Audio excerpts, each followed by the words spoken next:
The Quaternion to rotation matrix calculator converts quaternion representations into their corresponding rotation matrices for 3D transformations. Let's examine the input fields. We have 4 inputs: W scalar, X, Y, and Z.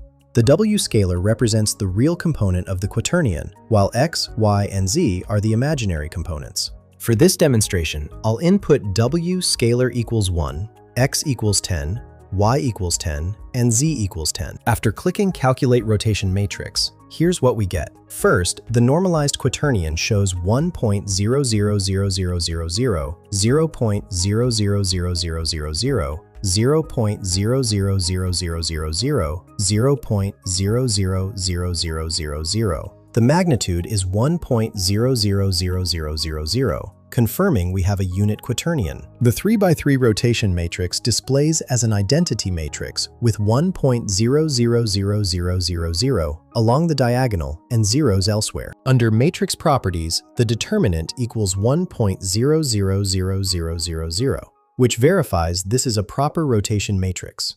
The matrix type confirms it's a proper rotation matrix.